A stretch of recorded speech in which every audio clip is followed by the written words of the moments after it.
I have been receiving a lot of questions on 3C leave and the long residence route. Now, ILR or settlement is the gold standard for people who live in the UK.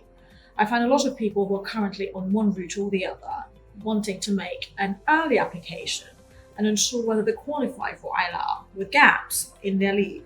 So let's talk about 3C leave. Section 3C leave is one of the most important concepts in immigration system. It protects the person's right to work and to rent, and if they've made an application and they're waiting, they are protected. Or if there is a pending application or there's an admin review that's pending, provided such application has been made in time, i.e. before the expiry of their current leave, they are protected. This is found in Section 3C, as the name suggests, of the Immigration Act 1971. So why can't this leave or protection afforded in law be used towards your lawful stay in the UK when it comes to ILR applications? Well, it depends.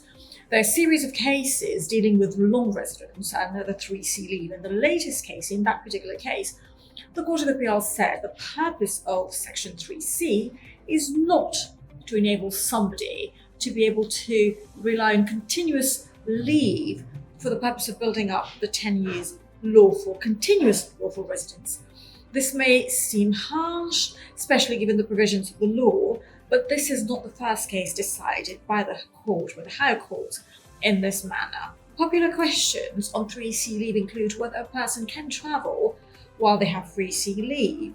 The short answer is no. Your 3C leave will lapse the moment you leave the UK, especially if you have a pending application. Can the Home Office decide to cancel Section 3C leave?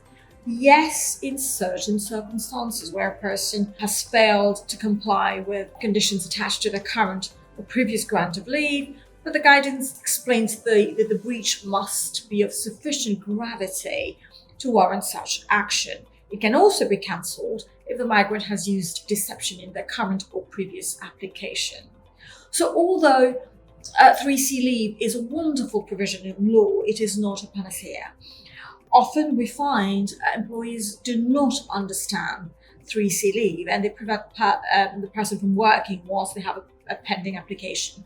This can be unlawful. So the best thing to do if you're considering making such an application or find yourself in that situation is to get proper legal advice, as these are very technical areas of immigration law. If you have leaves, you have gaps in your leave and want to know whether this can count towards your ILR, contact me today. Thank you for watching.